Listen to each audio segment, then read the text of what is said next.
Bonjour, Aluna Mouli. Vous connaissez ce qu'on veut, hein. On dit mieux vaut tard que jamais. Mais là, j'ai l'impression que je suis pas d'accord, hein. Mieux vaut jamais que tard.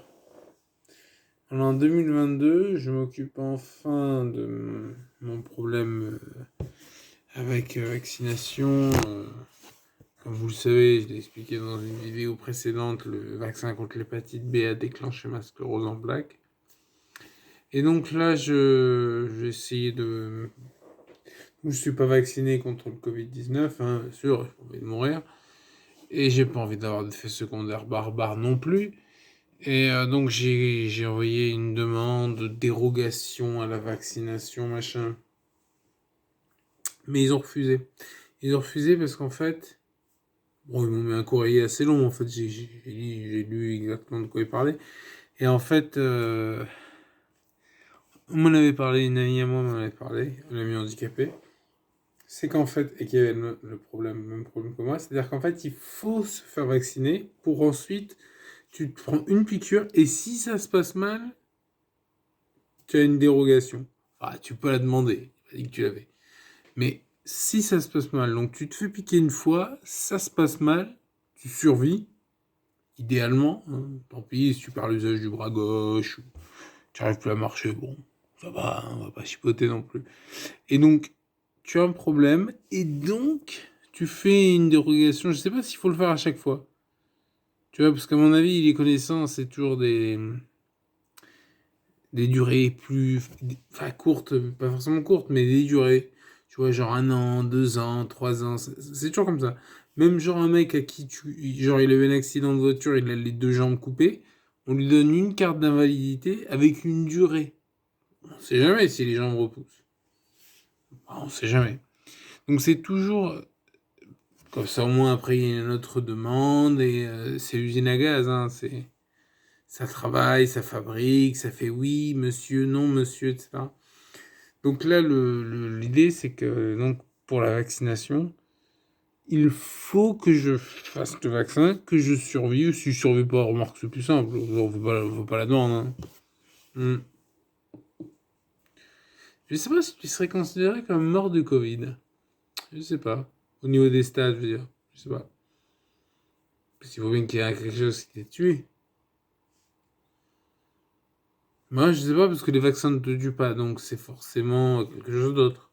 Je sais pas. Bon, je saurai plus tard.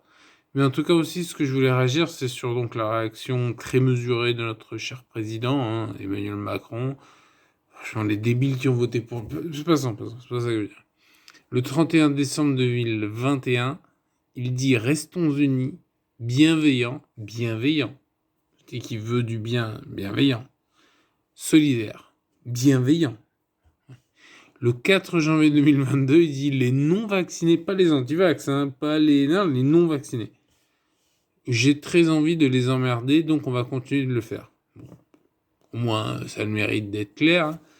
Mais franchement, les gens qui ont voté pour lui, les gens qui vont continuer à voter pour lui, non, mais c'est une vraie question. Est-ce que. Bon, déjà, not my president. Je crois que c'est clair. C'est bien plus que genre. Ah, vas-y. C'est genre. Enfin, c'est pas ça. C'est l'accent américain, c'est pas ça. C'est plutôt. No, j'aime pas Donald Trump parce qu'il est raciste et un. Whatever. Non, mais là, c'est quand même sérieux. Ce président est un sociopathe.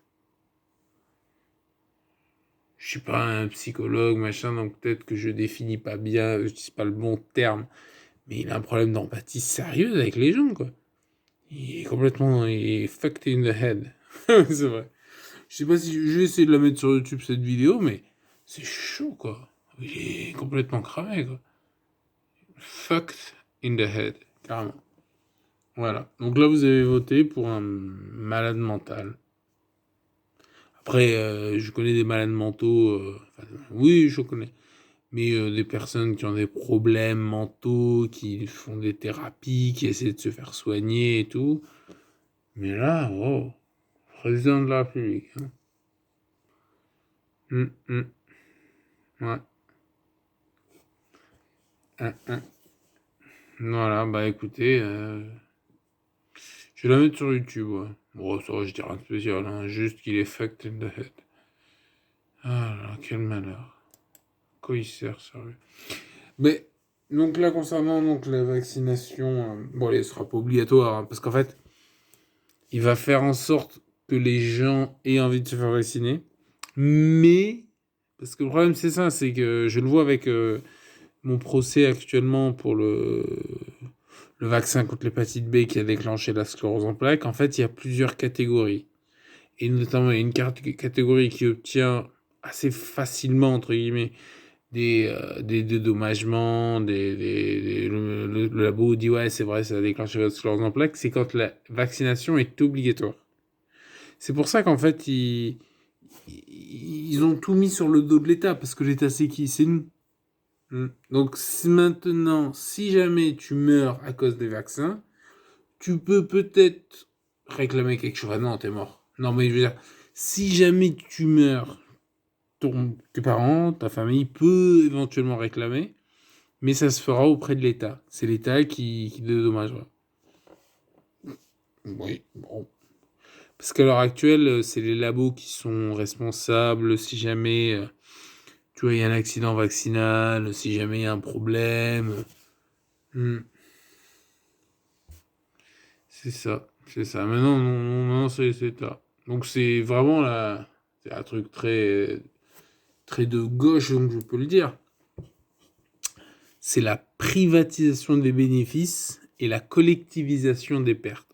C'est-à-dire que là, tu vas avoir un, comme moi, allez, le prix que je coûte à l'État, bah oui, mais bon, c'est pas moi, j'ai pas voulu, enfin, je me suis fait vacciner contre l'hépatite B, c'était une erreur. Mais bon, regardez la campagne de presse qu'il y avait à l'époque et tout. Ouais. Il y en a qui se sont fait de l'argent, hein, et qui continuent à se faire, parce que... Ah bon, passons. Non, passons pas, parce que le truc, c'est que, par exemple, quand Macron a été élu président, bon, je trouvais ça assez consternant, vu son programme économique, mais bon, passons. Mais le premier truc qu'il a fait, c'est qu'il a fait... Il a rendu obligatoire la vaccination à 11 vaccins. 11 vaccins. C'est n'importe quoi. Genre les enfants, tu veux les protéger contre quoi? Contre le sida? Parce que c'est ça l'hépatite B, hein. C'est de ce niveau-là. C'est une MST. Bon. Tu peux la choper avec des seringues usagées. Bon. Non mais c'est grotesque. Sérieusement. Les gens ils sont pas raisonnables. Tous les gens ils sont pas raisonnables. Ils sont complètement à l'ouest. C'est ce que j'appelle des PNJ. Ils comprennent pas vraiment de quoi on parle. Ils sont là, ils comprennent rien. C'est le principe de la démocratie, hein. Hmm. Moi, je serais plutôt pour... regardez le Maroc. Monarchie. Tu vois, il doit avoir... Je suis pas spécialiste du gouvernement du Maroc, hein. Mais tu vois, t'as un roi, qui est un vrai roi avec un vrai pouvoir. Oui, à mon avis, si tu fais chez le roi, tu te retrouves avec la tête... C'est comme dans les films, c'est avec le mec avec le sabre qui te coupe la tête. Non, je dis pas qu'il faut couper la tête aux gens, mais je dis juste que le Maroc, par exemple, moi, je trouve ça bien. Je trouve que c'est le mieux, en fait. C'est une monarchie. Je me rappelle, j'avais des copains qui étaient monarchistes quand j'étais au Sacré-Cœur, notamment un qui m'avait expliqué et tout. Et bon, je m'étais pas foutu de sa gueule, mais bon, ça fait sourire. Et ça te fait sourire pourquoi? Parce que si tu prends un monarque du XVIIe siècle, tu vois, ou du 18e, enfin, voilà. Tu prends un monarque, enfin un monarque, c'est un aristocrate, tu fais oh, ton Jérémy, nous allons dîner ce soir. Oh, oh, oh. Voilà, bon, tu vas le voir. Ben, tu vas te retrouver avec une pourriture, et qui, tu peux lui donner tous les pouvoirs du monde que tu veux, ça sera quand même une pourriture. Hmm. Par contre, si tu donnes à, bon, Saint-Louis ou Clovis, je sais pas, parce que bon, l'époque a changé, hein, parce que c'était Saint-Louis. Hmm. Ça pourrait être compliqué pour certains. Je vais pas développer, mais sans lui, quoi. Et donc, là, je sais pas, il faudrait que je réfléchisse à la question. C'est vrai, comment on peut faire? Tu vois, il faudrait un roi, mais un roi, tu vois, je sais pas. En plus, comme il y a plein de populations très différentes en France, il rajoute, ah oui, sur la voile, vas-y, on dirait qu'il joue à Pokémon, c'est attrapez-les tous, Pokémon. Tu sais, ouais, j'ai un Afghan, ouais, Tchétchène. Tu sais, ils mettent, tu sais, ils rajoutent. Je me demande s'il y a une nationalité qu'on n'a pas. pas juste un mec tout seul, genre une nationalité qu'on n'a pas, c'est-à-dire qu'il n'y a pas une communauté présente de tel ou tel pays. Je sais pas, parce qu'on n'a pas tant de japonais que ça. On en a un petit peu, mais pas tant que ça. Hein. Moi, ce que je pense qu'on devrait prendre, c'est les Somaliens et les Érythréens. Les Érythréens, ils sont bons. Les Érythréens, les Somaliens, les Soudanais. Après l'Afrique en général, mais bon, là, ouais, les Érythréens, moi j'aime bien les Érythréens. Ouais. Donc il faudrait prendre des Érythréens, il faudrait prendre des Pakistanais, il faudrait prendre des Tchétchènes, ils ont fait leur preuve, hein, ça va, des Tchétchènes.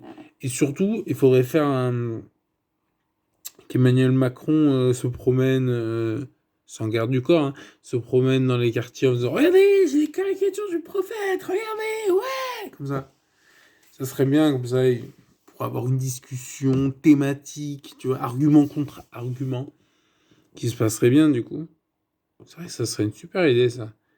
Faudrait que j'écrive à. Non, mais sérieux, hein. Tu vois, ou bon, peut-être pas Macron, mais mettons Olivier Véran, tu vois, ou n'importe lequel, ouais, ouais. Tu sais, genre, si on ferait comme ça des rencontres citoyennes, on appelle ça des rencontres citoyennes. C'est le vivre ensemble démocratique et républicain. On pourrait donner un nom comme ça, tu vois, c'est bien. Et donc, Macron, encore une fois, Macron, je le verrais bien dans ce rôle-là, tu vois. Parce qu'il a, tu sais, il est affable, tu vois, c'est un homme affable. Et les hommes affables, ça me fait penser à Jean-Michel Trogneux. Ouais. C'est bizarre. Ouais. Bon, bref. De toute façon, Jean-Michel, hein, c'est un ami de la famille, hein. C'est bien. Voilà. Donc là, je suis parti assez loin. Mais bon, pour en revenir au sujet initial, super. Allez, ciao.